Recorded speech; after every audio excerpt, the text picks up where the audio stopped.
Welcome to the 43rd episode of Sawdust Nation Podcast with your host, AJ from Crafted and NJ, Nicholas Sansoni at MPG Creations, Josh over at North Country Woodworking, and our special guest today, Tyler Isaac over at Wooden Whiskers Trading Co. What is going on, gentlemen? Well, we got Tyler here. That's what's going on. We do. Nick just woke up. I'm just going to actually throw it to Nick real quick. And Nick, who do we want to thank today? Oh, we want to thank our sponsors, of course. Totalboat, thank you. You guys are awesome.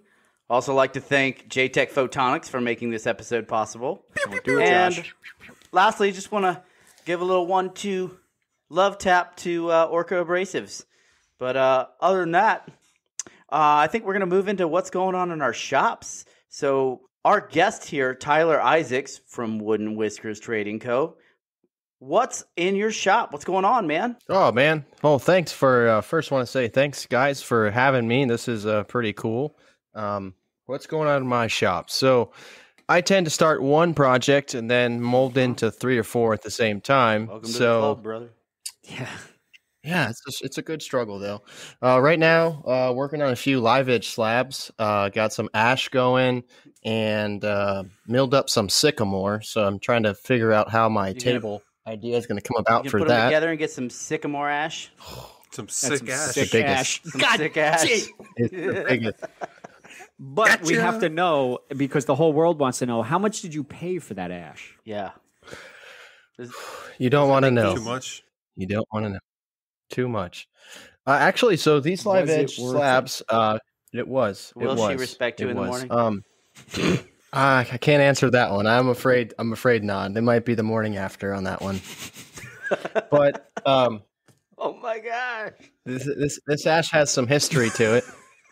It actually came from a local. Oh, really? Got that local ash going. We're literally like 2 minutes in. It gave us too much credit. Oh boy. No. So anyways, yeah, the ash, I have three slabs of that. I picked up 30 board foot of it, 35 board foot of it. And, the one big slab I'm cutting down into 3 smaller slabs. And I'm going to do hairpin legs, flatten them down, keep the live edges. And then the other one, I actually kind of want to rip down the middle and can't say this word, flowing water. So I'm going to say flowing water table with some epoxy and try my hand at that at some point. But for now, I'm going with the flattened slabs, kind of the live edge look with some hairpin legs. What you have a kind of a color picked out for that stream knot table thing? Don't you? Yeah, that looking like water thing. So I picked up a sample pack from Diamond Pigments. Black Diamond Pigments. Yeah, picked that up from Uncle Jeff, and I was going to see which color tickled the fancy. But as of now, I don't really have a clear color in mind. I kind of want to go with going back to Crayola crayon colors, but they used to have a blue green and a green blue, and I kind of want to do like the green blue look. Nice. So I was going to say that's going to pop on the lighter color ash. So that's why I was questioning on Pop that which color ash. if you were going to. Oh, sorry, guys. Anyway, 4 minutes in. but I have some starboard, some like 3/8 starboard that I'm going to try to make a mold for that table. so between those projects that you got going on, you got anything else going on? Yeah, so I practiced my hand at some, penetrating epoxy on Was that a piece of ash? live edge. No, this one's pine, and if you've seen some of my stories, this is that sunken pine. This log has, I want to say they pulled it out of a river, and it had the lumber marks from like the 40s still on it. So it's super, super sappy. It's been That's the one that has gumming up some of my. Go ahead. Yeah, I went and got a bigger belt sander just to have my hand down it, and it's still gumming up the paper. I got that. What do they call it? Those things that you can kind of clean up your paper with. You got the rubber to clean up your paper? Yeah, like the rubber bars, and no match. So how that table, I was able to flatten it with a router sled, and I've just been slowly palm sanding it, and then the belt sander. That router sled, that's the like way overbuilt one that it looks like, all out of aluminum and whatnot. Perhaps Yeah. there's some over engineering involved on that It's one nice, for though. sure. That is nice. Did you? I worked on that one. I don't want to take it off too much, but that sled was been a project in the making with another fellow engineer of mine at my company, and built it out of the 8082 extruded aluminum or 6061. I use it all the time. And I have no idea what that means. Sorry. Just nod. it's really nice. You can get it in single stack or double stack, and it allows you to use like a micro jig. You can use it as like a slot, T slot, Nice. and then you can also use like bearings. It rolls really well with bearings. Cool. You gonna make plans to sell them? So it's funny you say that. Have you met Nick or spoken to Nick Redder? I believe he has Project Mike. Have you ever heard of Yes. Project Mike? So Nick reached out to me, and he's over here in Tampa. So he's actually in Florida, local to us. And he was working on some plans for a similar sled design, but he actually went through, made a parts list, made a print, and was going to go about trying to start mass producing those. I know he didn't actually follow through with it, but he really made a nice write up, and we were kind of comparing some notes afterwards, much to improve on ours compared to Nick's. But yeah, he was actually going down that path. So What's the someday. size of that sled? So it's just under 5 foot wide. It's like 4 foot and 9 inches, and then lengthwise, it's a full 8 foot. Wow. So it has a lot of land that it can cover. I think the only thing that we're still kind of tinkering with, because it's over at my bud's shop, is the sled, the Z height. So because of the feet and the Z height travel with respect to the shank on the router, it's a little bit difficult. So we've been having to, we end up shimming the frame to get more Z travel. So we've been using like 321 blocks underneath the leveling feet, and it's been helping. But I think that's the next area of improvement is trying to get a little more control under leveling it with respect to whatever surface it's on, because it's just on a shop floor. You might be able to get away with like a 3D print with that too. That's a good idea. I know something we've been looking at that too is using the 3D printer to make like a 2-piece clam or a clamp style clamshell around the router and kind of eliminate some of the bulk of the sled. Nice. It's almost like just a handheld CNC at that point. Well, so that's where my friend wanted to go with it, is take it, build the guts to try to make it into a CNC. But I think it's a science experiment I'm not ready to go down yet. That's a very, very complicated science experiment. It sounds like a mini black hole for where my mind would try to go with that. It's well engineered. It looks like a very easy to use, probably one of the better ones I see out there. So you guys make plans or you decide to sell them, hit me up. Definitely. I can share some more pictures with you guys too. Or if you just start giving them away, I'm available. Just saying. But anyway, It's not actually a bad entry price. I think it was probably material wise like 5 and change five. to get that, and we went Is that like halvesies a on five it. So followed by a couple 5,000. zeros or a few? 5 million, no, 500. What's the- 500. Not too bad. What's the bed size of it? No. He just said it. If you were So- listening. It's king. No, it It's wasn't. king bed. Jesus, it's a king bed. It's like on the inside, it's like 4'8", 4'9", and then it's got a full 8 foot length. But with the sled, you kind of Yeah, so lose, it's like a 4. I'd say 6 inches on each Okay. side. So it's really like 4 foot on the inside. That's kind of what we tried to account for, was biasing the sled. So we brought it a little bit wider to still get a full 4 foot on the inside It of the hurts sled. Nick when he loses 6. Anyway. Wow. So that router sled, that definitely looks nice. I would definitely like to get my hands on it. So when, like Josh said, if you start selling them, let me know. I have a slab that needs to be flattened. I have a couple.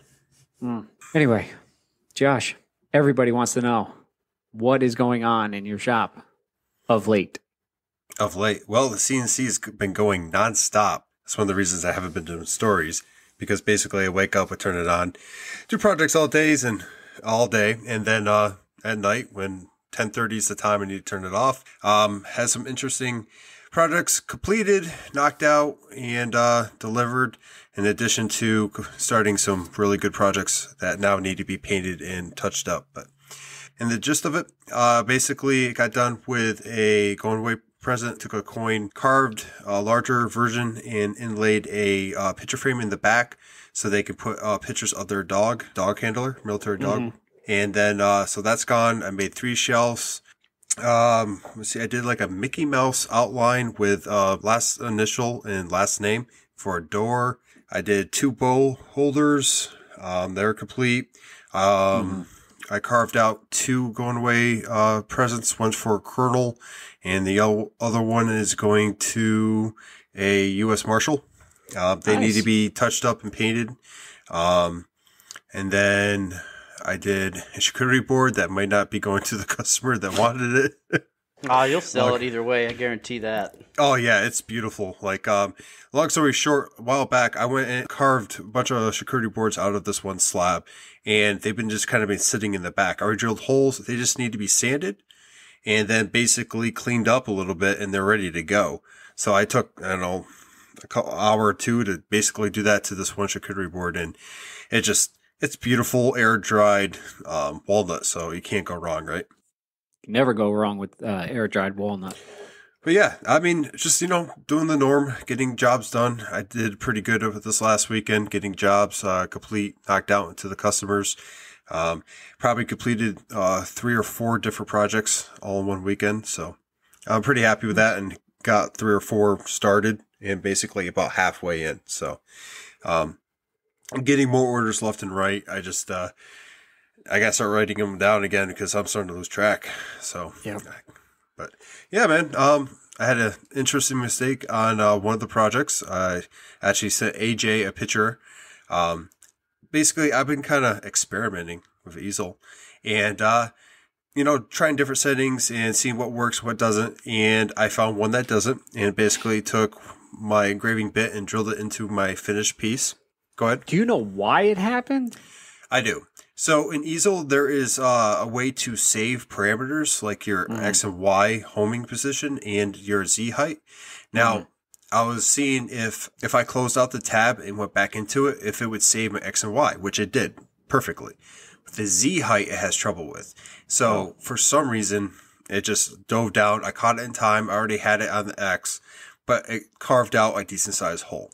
So in a panic, I go ahead and video AJ, and I'm like, I have an issue, and I might have to start over. Day goes by, I come back home, and I look at it, and I'm like, that's the size of a knot. I just got done in the process of building a bench with pine to go with that table I just did a while back. Looked at one of the knots that popped out, and I'm like, this is almost exact size. Took a drill bit, just kind of rounded it out a little bit, put some Starbondadhesives in there. Pop that in there, let it dry, sanded. Oh, I popped it. Fit to win. I popped it right in there, went in nice and smooth.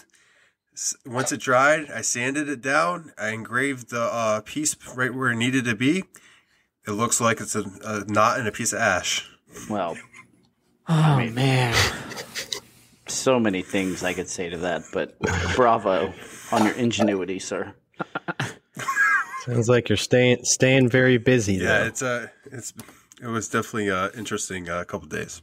I like how you sent me that video and you came up with the solution on your own because the responsible person I am, I answered you immediately, probably 6 hours later. That was pretty immediate in my book. I saw all the videos. I was like, oops, I should have answered him a lot earlier. Yeah. Yeah. He's like, hey, I need help. I'm like, I'm at work right now. And didn't look at him until when I got home. So on that, you said you put a piece of pine in that hole for the knot filler? It was a knot filler. It was literally a knot that popped out of the piece of pine. And I took it and I put it into the hole that was in the piece of ash. So, are you afraid of wood moving? Absolutely. It's going to pop out of that piece of ash any moment. Popped it in the ash hole. I was going to see, are you staining or painting that later? Or what are you finishing with? It's just to see if the grains will look slightly different there. Don't worry, Nick, I heard you. I did not catch it. Almost glad I did it.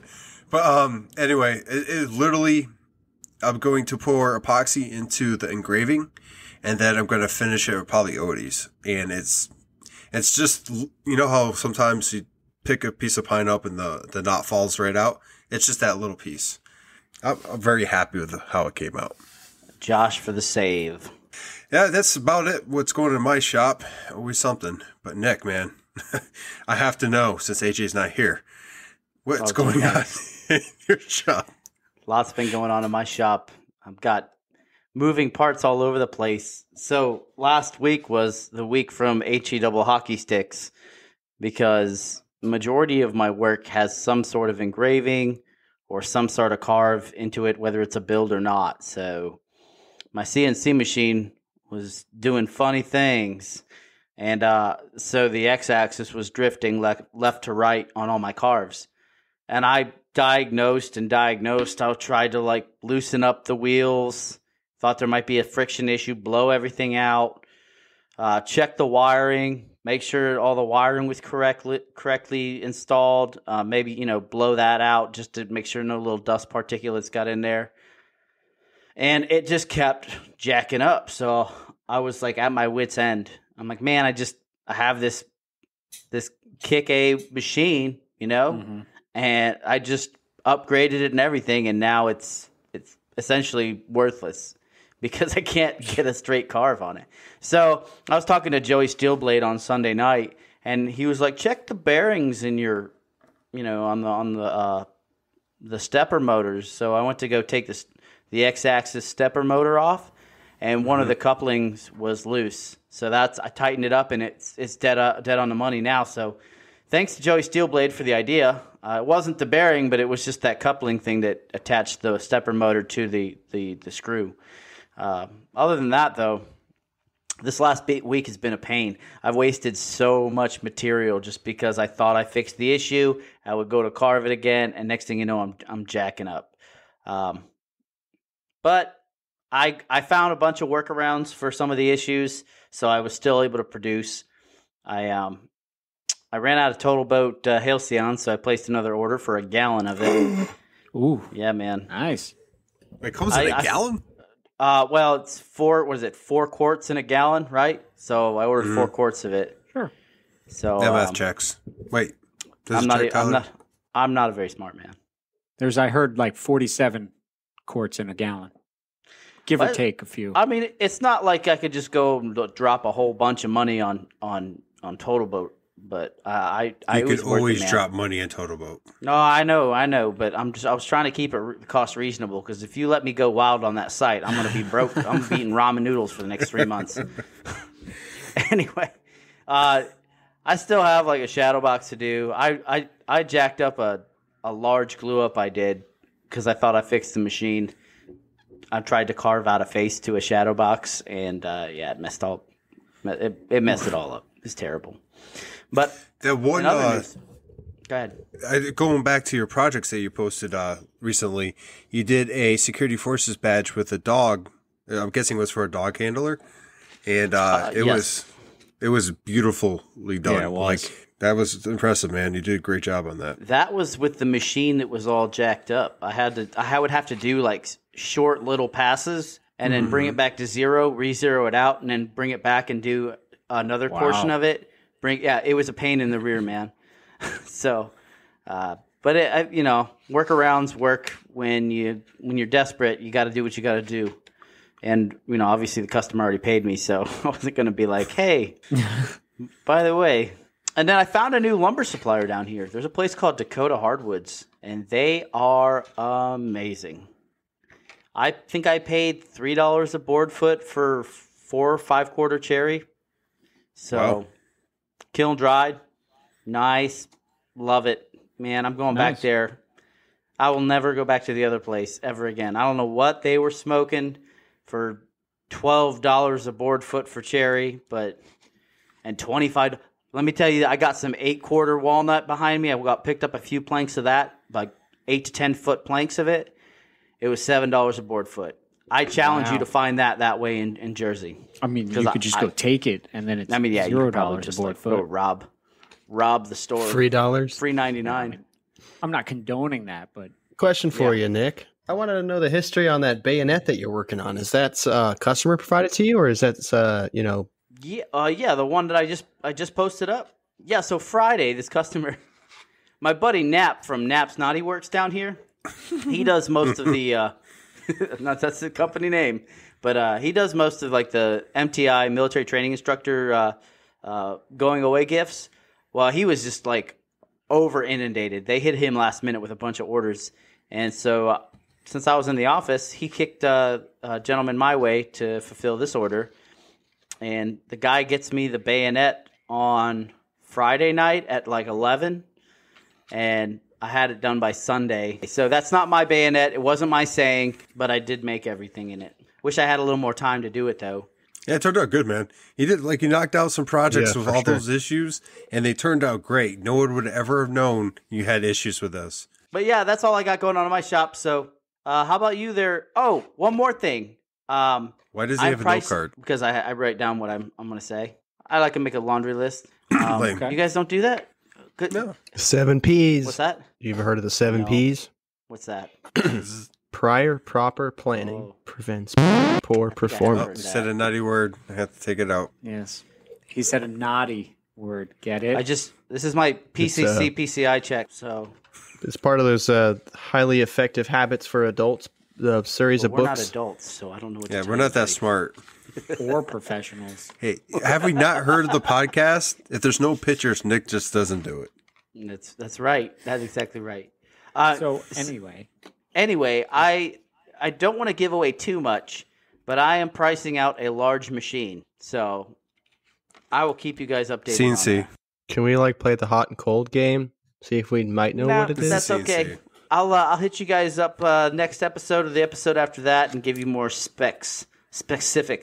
does it start with a C and end with a C? And is it 3 letters? Oh, hey, funny thing. I just went to Veteranwoodco's webpage and I bought a Run CNC t-shirt. You know, like the old Run DMC t-shirts? It's Run CNC. It's awesome, man. So if you get a chance, Classic check them out. tactic when you're right. Changing the subject. Right? Talking about changing the subject, we do have AJ. questions. Wait, We didn't AJ go don't through want to it. talk. He doesn't want to talk about what's going on in the shop. I got We already flags know. and questions. Go ahead, AJ. What's going on in your shop, man? Because the world wants to know. No, actually, I got a lot of feedback from the previous episodes, and no one really wants to know what I have going on because they said just skip it. So I'm going to tell them anyway. Anyway, I got flags, more flags, and flags. I also have a deck rebuild that I have to do this What'd you weekend. call me? A deck, Okay, sorry. a big deck. I called you an ash hole. Yes, a naughty ash hole. You just wish you would have fixed that hole with a piece of ash. Okay. No, because my millwright doesn't do that. I'm trying new things. I'm experimenting. Experiment. It doesn't seem like it's going too well.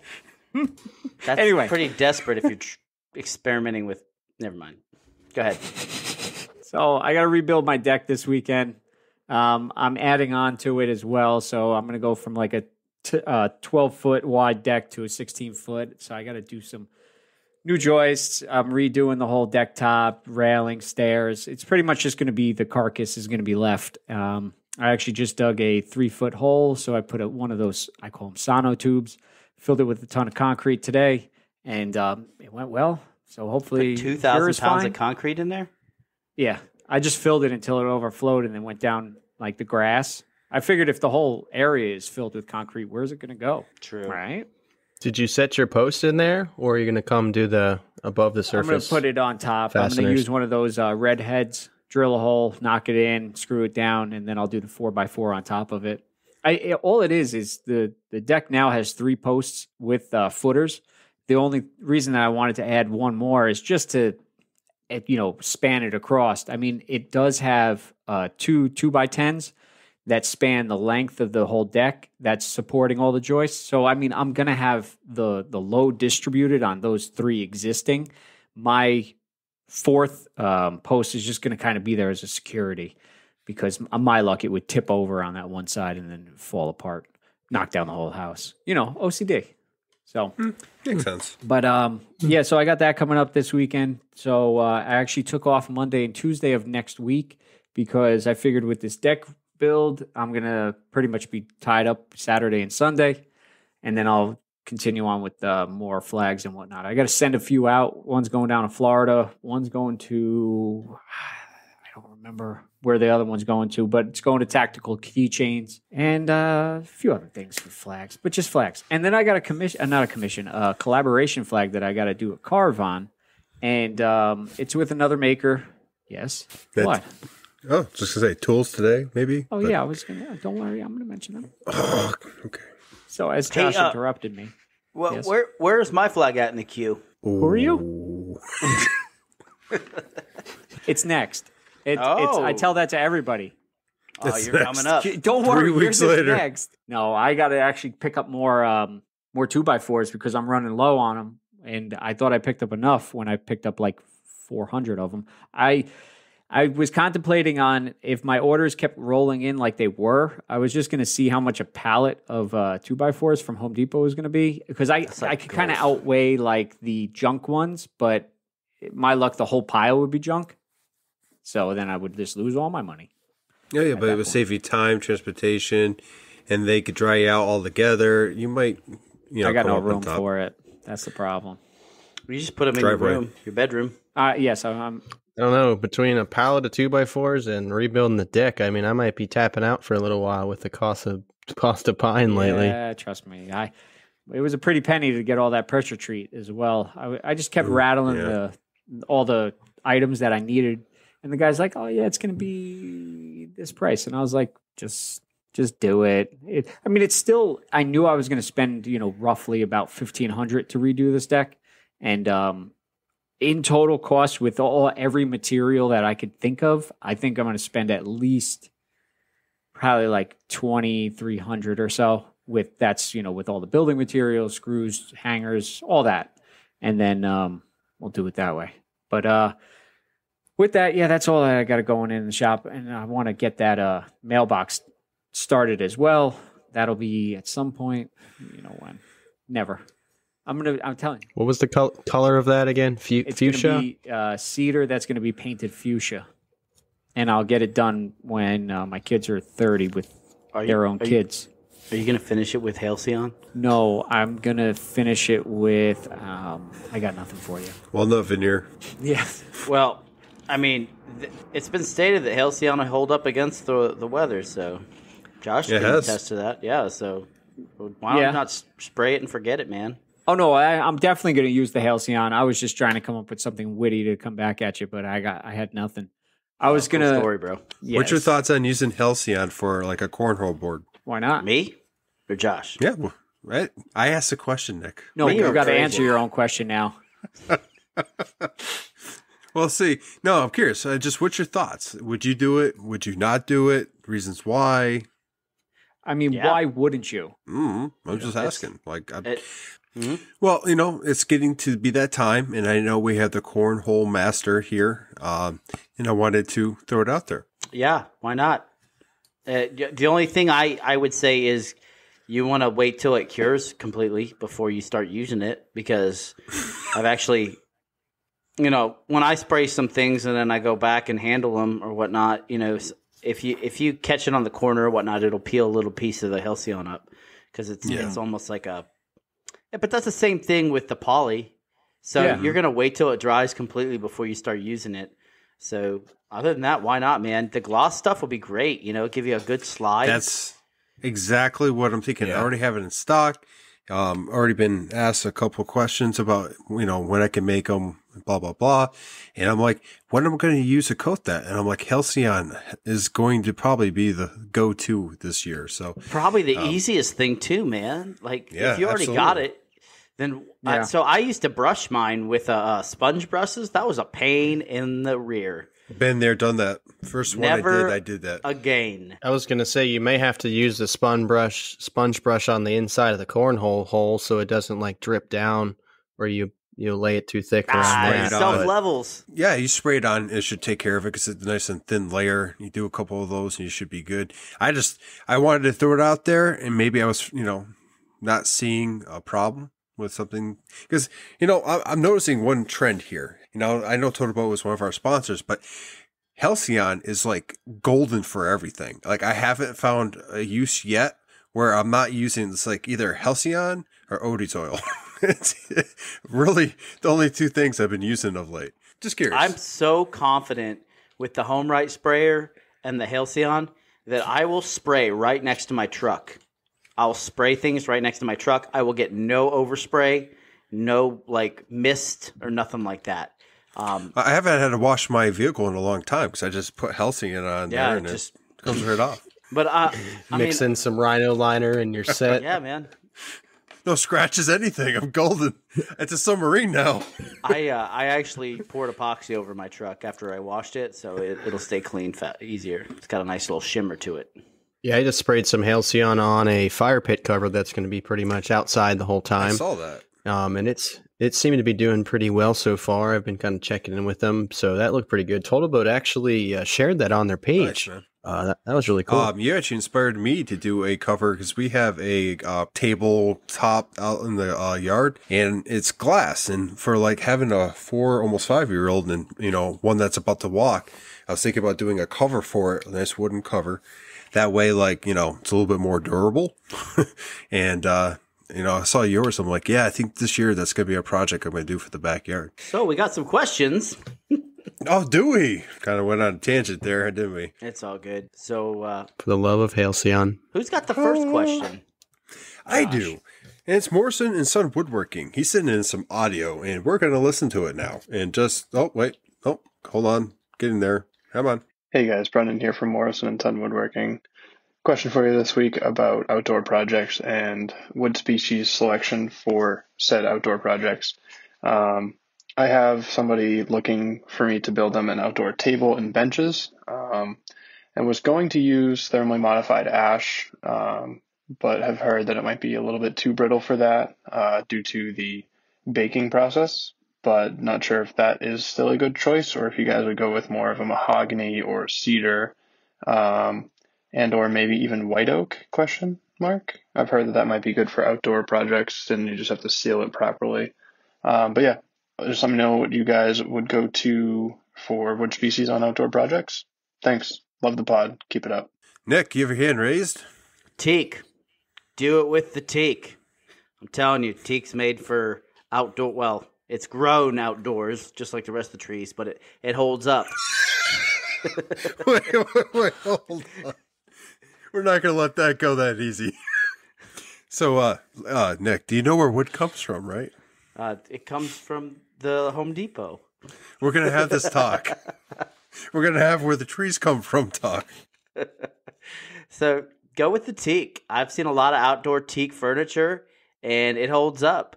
And with very little being done to it, what so have you. I guess it's very dense and repels the rain and all that stuff. So check it out. What about you, Tyler? What do you think? So I just kind of went through this thought process, and I think teak and mahogany were a little bit out of the customer's price range. So we kind of settled in on pine and cedar, and we went with cedar. Another thing to consider, depending upon, I think, where you're located, is Douglas fir. So like in the Northwest, they have some fir, or I believe they call it. My fir's in the South. Get out of here. Along with your ash. Yeah, so I would definitely, if you had the ability to get teak or mahogany, that's a no-brainer, but potentially cedar would be not a bad option. That's the path we went. And then another hardwood I would maybe look at that may be surprising is alder. That seems to be readily available a lot more recently, kind of at the same price point as ash. And with the recent spikes in the lumber at big box stores, you might be able to get into a good hardwood. Very good. Nice. Well, I mean, I'm going to, after I redo the deck, I want to make a table for it. And I was toying around the idea of what do I want to do it with. I could just make it out of pressure treat or cedar. And I wasn't going to use pressure treat. I just wanted to get I wish I could have it. You're a woodworker, man. If you made a pressure treated table. No, I'm not. I'm a fraud. Is your deck pressure I treated? just pretend to be a woodworker. You're not a woodworker. Yes. I'm just playing. It's made out of walnut, okay? It needs to be out of walnut, brother. That's what I'm telling you. He took a veneer or pressure treated over it. Oh. Dumb question about cedar. I've heard that it's oily and some glues don't stick. If you were making a table out of cedar, would you glue it? Yeah. I'm just asking, like, if you just set boards, like, just let's say you just took boards, just laid them next to each other, you didn't have to worry about any glue. Would you just screw them from underneath, or would you actually glue it? Because I've heard different things, and now this may blow people's minds that I'm asking this, but can you glue cedar? Yes, you can glue I've glued cedar. But there's different kinds of cedar, though. Yes. I've never worked with cedar. I've cut some. There's different types of cedar, and depending on the types of cedar, I would have to do more research because I'm not that knowledgeable about the different types. But honestly, if I was doing an outdoor table, I necessarily wouldn't be. I mean, you definitely can glue. There's nothing wrong with gluing up a panel as long as you protect it enough, right? That's what it comes down to. Yeah. But it's going to get a lot of abuse, especially being in the Northeast like we are, and screwing from the other side is just going to, I mean, I'm talking to the guy that did 18 screws, hold up a coin holder rack. More. Or more. You did 20. that? More. Wow. Plus glue. Was it pressure treated? Yes. No. It was pressure treated walnut. Honestly, man, I would treat it because you know the area, you know the weather, and glue is going to hold up. We've done the test. I believe in the strength and how it's going to hold up. But there's nothing wrong with putting some extra screws in your piece of wood. So I gotta say, like, for one, I would not use cedar for outdoor, and that's where I disagree with you there, Tyler. Cedar's really soft, and with the amount of abuse that my children would like at a cedar picnic table or a cedar bench, it just wouldn't be worth it. Because if you dent it, you start like breaching the finish. Next thing you know, moisture's making its way in. And I mean, it's super lightweight, I'll give you that. But I would prefer to keep it for inside for furniture and all that stuff, like dressers and all that, to make your panties smell good. You know what I mean? Nobody else? Then what would you use? I think you got a good point. I mean, I think within the constraints of what we were looking to do, I think cedar met the match. But I think if we had the opportunity to go back and do it again, and like I said, make a recommendation in the future, I think we would definitely go with, a teak or a hardwood or something a little more durable, because, that halcyon can only protect you so much, right? What about the Gaboon ebony or the Wenge? Well, what it comes down to is what price point you have to keep too, right? That's right. Because there are options in every single price point that you can use. And we can go down this road forever and a day trying to list them all off. I'm going to make an MDF one. No. Some OSB. An OSB. Where's the mute button?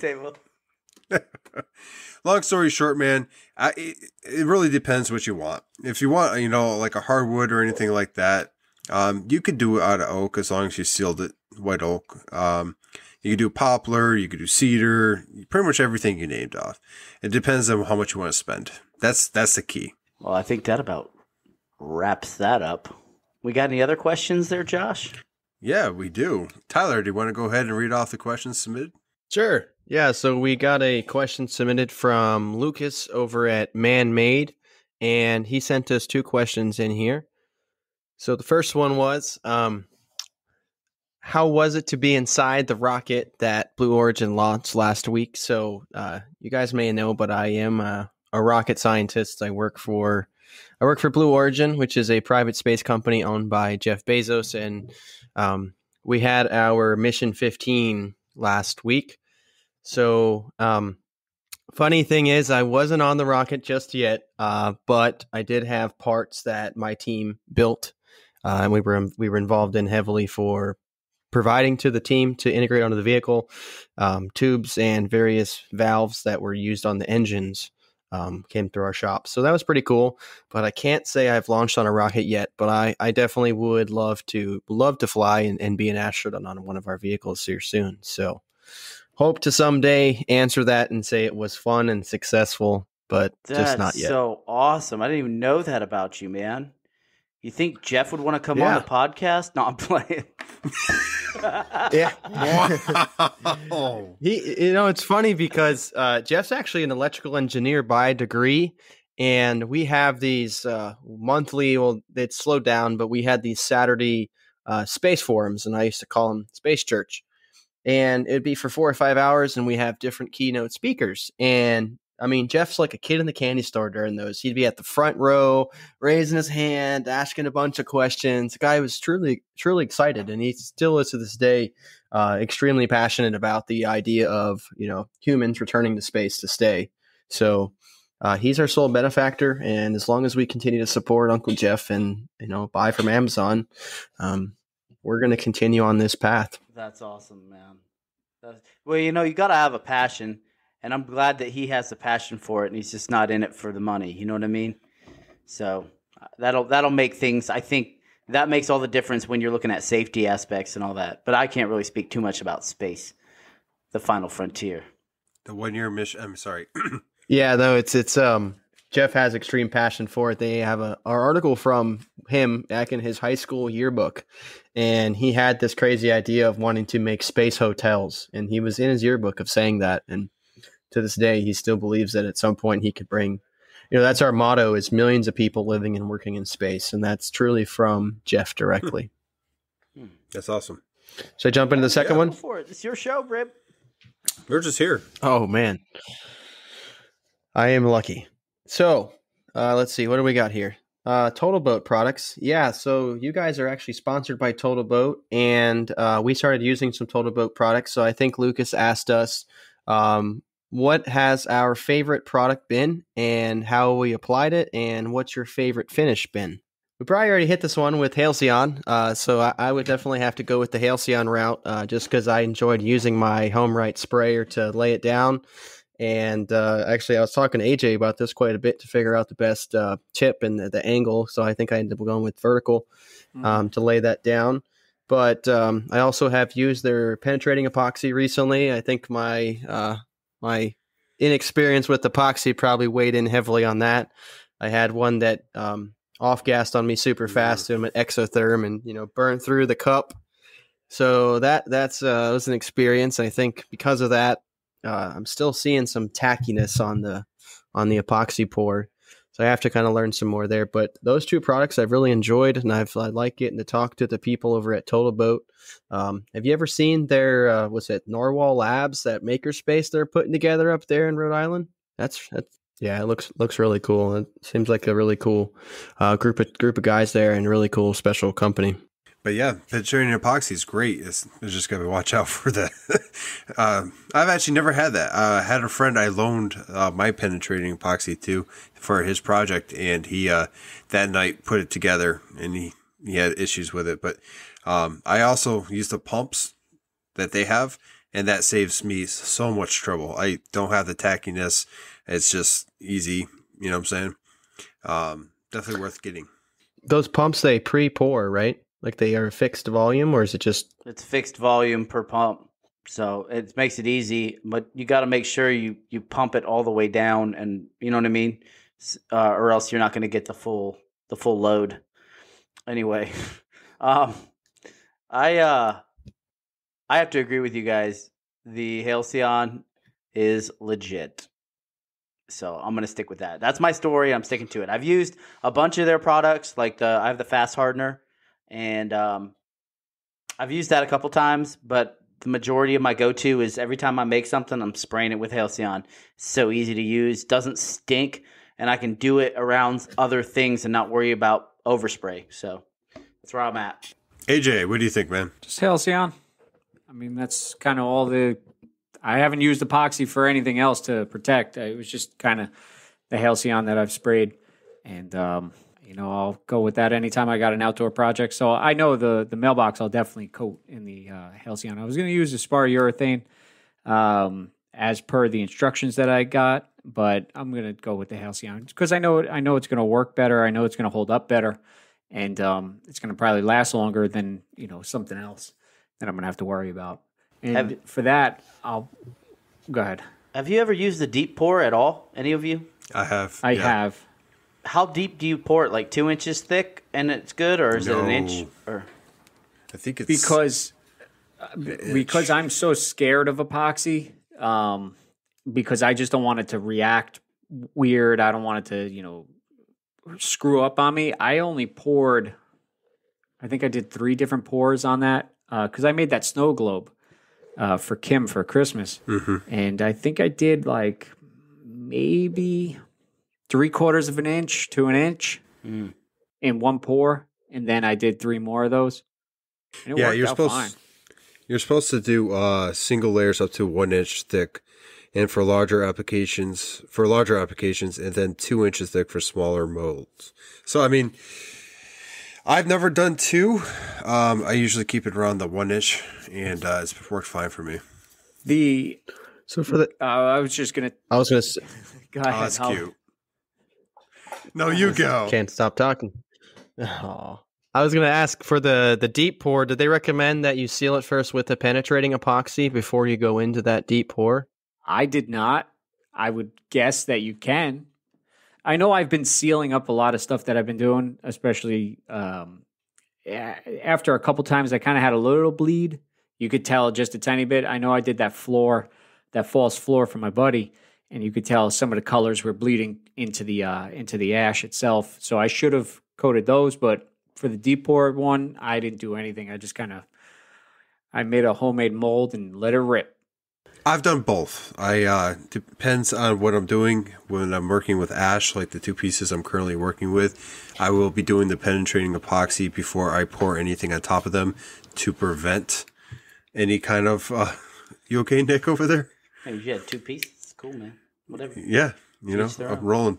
Anyway, to prevent any kind of bleed through. And for the, it really depends on what type of wood. That's what it comes down to. So, anywho, I think we nailed that. AJ, do you have any other questions? Keith is going to get upset. Hold for dramatic effect. Stand by, everybody. Keith. Who's Keith? You talking about Nick? I'll mention. Keith from Blackthornconcepts really wants to know, as he does every week. And he wants to know, and this is actually a good one. I like this one. He goes, what is a word you'd make up for the time you spend looking for stuff in your shop? And then he gives an example, so hang on. Like you lose your pencil and you need to find it. You need to make up a word for that action. What would you call it? Besides that, Josh, what would you call it, Nick? You can't just say no. No, all right. No. Pencil hunt?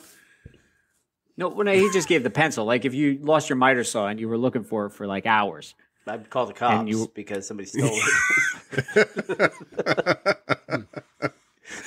So he would call it the cops. Okay.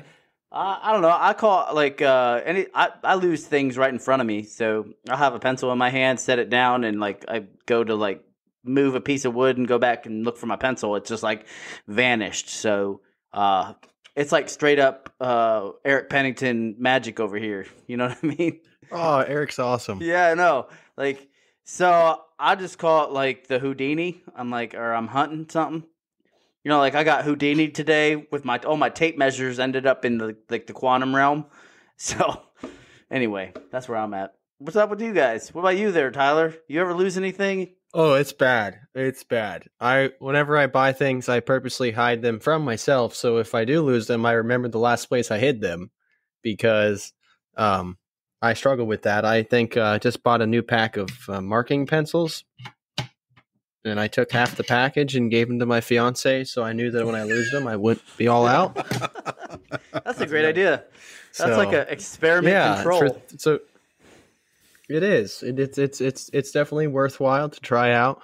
But in far as a word's concerned, I don't know if I could come up with the word right now, but I think this happens so much.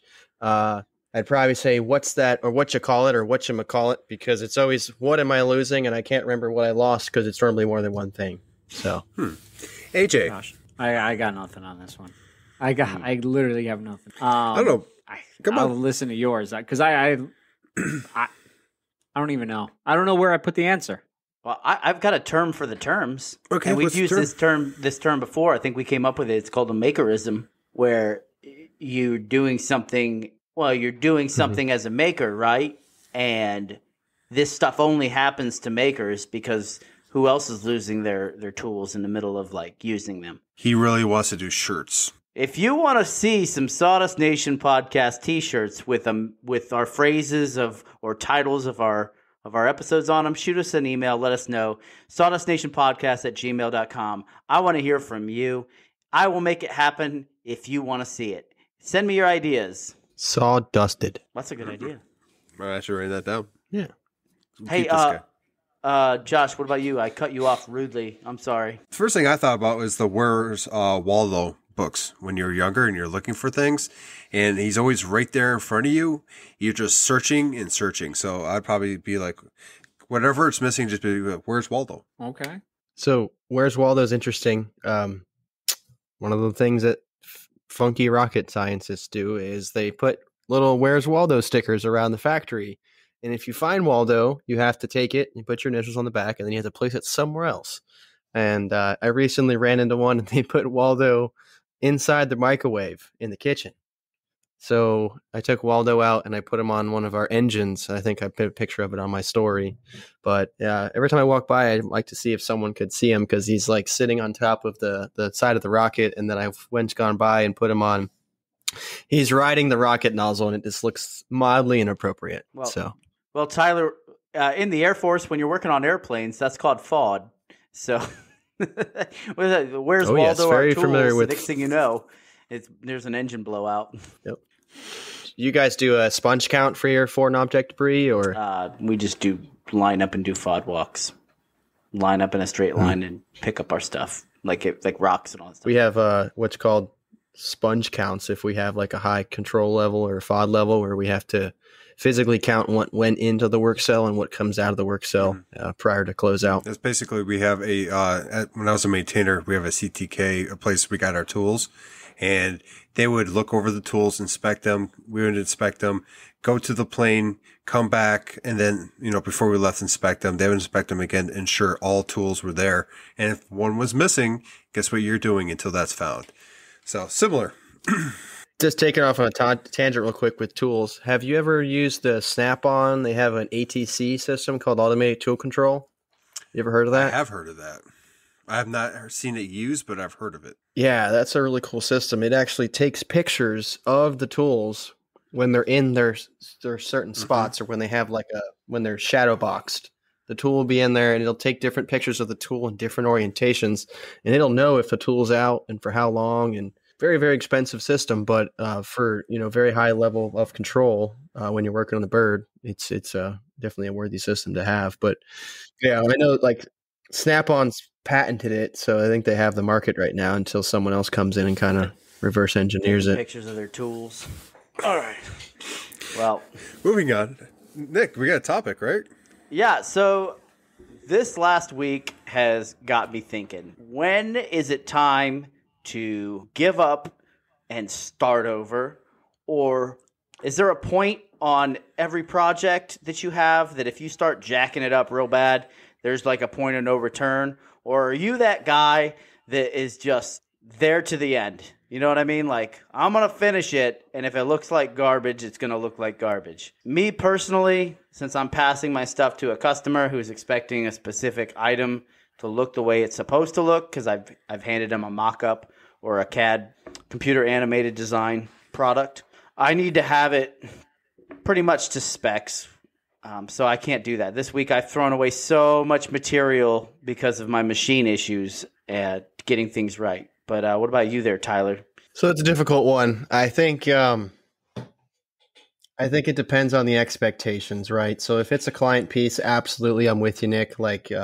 No doubt about it. My OCD kicks in, and want to make sure it's to my liking, that I would be comfortable with before I would provide it to a customer or a client. But if it's something that I'm kind of new and experiencing, like with this the sunken pine and the epoxy there, I'm kind of in it to the end. So if I have to experiment, or as I like to say, redneck engineer my way through, sometimes I just keep trying things, and I usually go off the motto of failure fuels success. So it kind of depends on the expectations, but generally speaking, if it's for a client, I want to make sure I'll toss it out, redo it. But if it's something for myself, or if I'm experimenting, I'm just going to keep going at it till the end.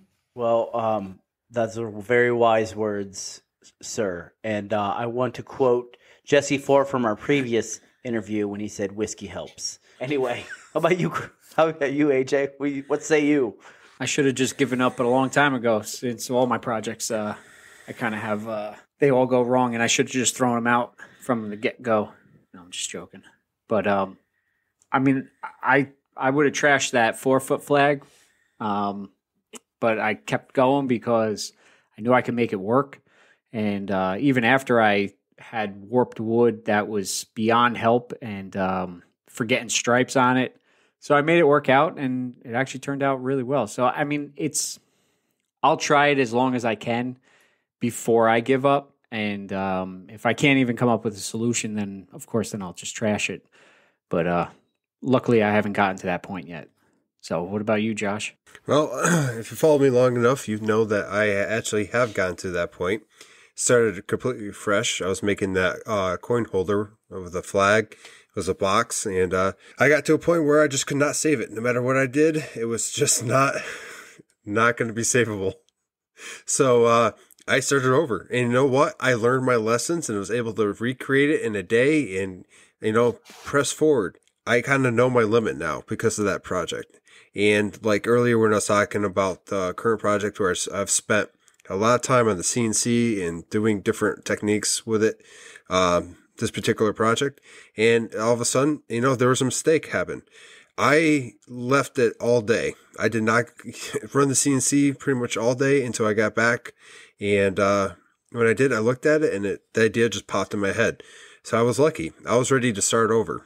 I was actually thinking about cutting and gluing up panels and waiting for it to be done and then throwing it back on there. But it just so happened that this project fit the description of using epoxy, and the mistake that I made was covered up, and I won't even, honestly, I'll show you guys a picture later, maybe post about it, and you can't tell that there was a mistake there.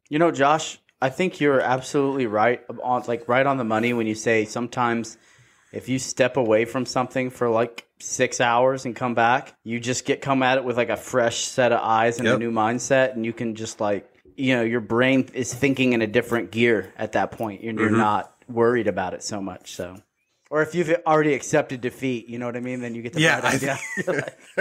I think that's what helped, honestly, because in my mind, it sucks to have to start over because each carve took 2 hours, and I used 2 different bits.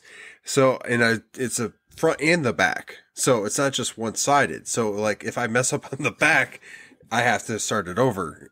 And I was already, ready to give in, throw in the towel. But once I looked at it again, and it just so happened, I looked down and the knot had fell out, and I picked it up and I put it there, and I'm like, it fits. It's an epiphany moment there, huh? The bulb turned on, angels sang. Yeah. I think you bring up a good point, though, Nick. Definitely it's taking a step away. Coming back to things gives you a new fresh breath of air and kind of a new approach. So sometimes it's best left not to unturn that stone until you're, give it a few attempts. AJ, I know you've had some issues like that too, where you had the issue, you left it, you came back, and you got some really good fixes. Yeah, like I said, the biggest one that I could think of to date is that 4-footer.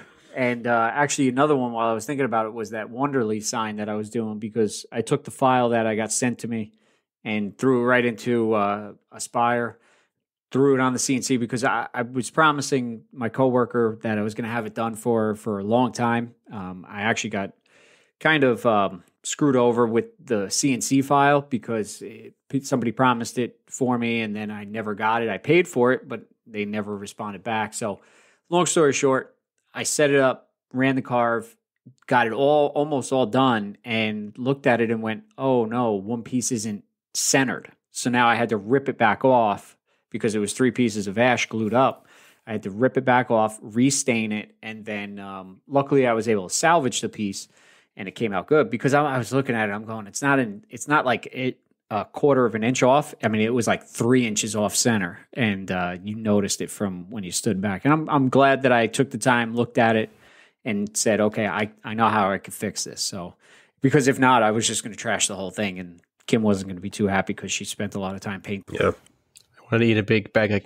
I was going to say I wanted to eat a big bag of candy corns when I saw you making that sign. Speaking of candy corns, so you like candy corns, right, Tyler? I do. I'm not there. I don't know. The little pumpkins, man. The big pumpkins in the bags. Do it. No, Those I are like the- have. I got one and I'm done. Or Yeah, the it's or the about the same. marshmallow chicks for Easter. Can't do those either. Oh my god! You know, The Peeps? You're not a Peeps? funny thing I think I is got one when of I those, was two of those. when I was younger, I really liked Peeps, and then my mom for Easter would get me Peeps every single Easter, and I love my mom to death, but she would get them, and I didn't have the heart to tell her like I don't like them anymore, so they would just sit in my cabinet until they got so stale, I could probably break a window with them. And I think I had them for like 2 years because I forgot about them, but I just kept getting more and more. Give them out to some unlucky kids on Halloween Break or a something. tooth. Yeah, exactly. So I don't know where we're at with time wise. Oh, Josh is telling me to wrap it up. Yeah. All right. I don't so, know. I would love to take this last opportunity to thank our sponsors once again. I'm going to go ahead and thank Totalboat for sponsoring us. They have that amazing epoxy. Use promo code SawdustNationPod for 15% off your order. Next, I would like to thank Orca Abrasives for... Were we not wrapping up or what? Yeah, we are. Oh, okay. Next, I'd like to thank Orca Abrasives. Well, you guys are over there doing stuff. I'm like, what's going on? Like, AJ's over here shaking his head. I'm like, oh, I guess I'm messing up. Anyway, thank you, Orca Abrasives. And if you want 10% off your order, go to their website, use promo code SawdustNation10 for 10% off your order. And lastly, huge thank you to Jtechphotonics for making this episode possible. You are always in our hearts, Jay. Now over to AJ. And, if you listen to us on Apple Podcasts, leave us a 5-star review. The more reviews that we get, the higher that we go up in the rankings, and then the more people that we get to reach with this Sawdust Nation. And if you want to reach us on Instagram, you can reach myself over at Crafted and NJ. You can reach Josh over at North Country Woodworking. You can reach Nick over at NPG Creations. And if you want to reach Tyler, he is Wooden Whiskers Trading Co. on Instagram. If you want to send us a DM, as Nick would say, if you want to slide into our DMs, it's Sawdust Nation Podcast on Instagram. And you can also send in your questions to the Instagram page, or you can email them to sawdustnationpodcast@gmail.com. And I'm going to send it over to I got Nick. one more thing for you. So our next giveaway is going to be YouTube Live on the 4th at 8 o'clock Eastern Standard Time. All right, so may the 4th be with you. But our giveaway is going to consist of a Orca Abrasives package, just like last time. So thanks to Orca. And an item procured by myself. All right. And that's going to be announced today of. I have a wonderful item that I think most people here would absolutely love to have if you are working with wood, that is. But stick around. It's it's going to be a great one. You got to be present to win. Now go ahead there, Josh. No, dude. We're going to have to dress up, or we're going to do like a Star Wars theme or something. Oh, may the 4th be with you. That's right. It's going to be, yeah, you're right. I'll be Princess Leia with the cinnamon buns. Yes. It's a huge day when you work with space people. Oh, yeah. I tell you what, it's a costume day. Serious? Who are Yes. you, Captain Solo? So you guys are probably going to yell at me. You're going to definitely yell at me for this, but I've never been a huge Star Wars I'm right buff. there with you. Me too. And one thing that, since Nick mentioned a giveaway, our biggest giveaway will be coming up on June 8th. That was coming quick. That's right. Yeah, it's coming up quick, and you definitely want to be there because if no one shows up, which I'm fine with because Oh, yeah. I can easily keep that box of goodies, Oh, you're not keeping that. I will move. I don't know you guys at all. I'll change my name, social security number, everything. Are we going to run through the but- list again of the things we got? We can do Good stuff. companies. All right, let's go. We got some stuff from Woodpeckers. Thanks to Woodpeckers, they're going to help us celebrate our 50th episode. We've got Micro Jig kicking in. Rockler's going to kick in a $50 gift card. I have some glue package, a glue package I'm going to give away. So it's going to be, oh yeah, Black Diamond Pigments. Totalboat's giving some stuff away. Man, we got everything. If you need stuff, you need to show up to that live event because there's a good chance you can win. We're not just giving it all away to one person either. Everybody's going to get a shot. Well, at least, however many shots we got. I don't know how many. Can how our many gifts wives we got, enter? No, our wives cannot. My brother. Well, do like My Jesse son. Ford did, where he had like his kids sign up for our live event. That's an incredible package you guys pulled together. Oh, we're she not said. done. That's awesome. Anyway, It's getting bigger. it's getting bigger. That's right. Oh man. So Okay. final words. Anybody got any final words? Tyler, what do you got to say to your the Sawdust Nation out here? Awesome stuff, guys. I've really enjoyed this. And, coming from the side of sending you guys questions and look forward to talking with you here live, it's been awesome. And I hope to experience this again. For anyone out there who may have a space question, feel free to send it my way. And I hope to keep learning and growing our woodworking journey. So I really thank you guys for this opportunity. Anytime. I was told that I take up a lot of space. Yeah, well, me too. I'm done. I'm a This is done. I'm done. Hey, wait. Thank you for joining us on AJ's last episode of Sawdust Nation. Tyler, what are we doing next week? Hey, I'll be here. Send in your resumes to sawdustnationpodcast@gmail.com and address them to Nick's package. All right. Take care of yourselves and each other until next time. Just remember, on the space station, they reuse their pee. Great final thought. There we go. And with that, thank you for joining us this week. Remember, get in your shop, make some sawdust, and Sawdust Nation out. Out. Out. Bye. Out.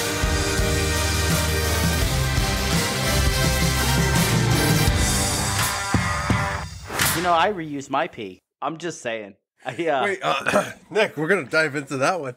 Exactly. How do you reuse your pee? Well, sometimes when you have people you don't like, you go ahead and make a jar of or a thing of lemonade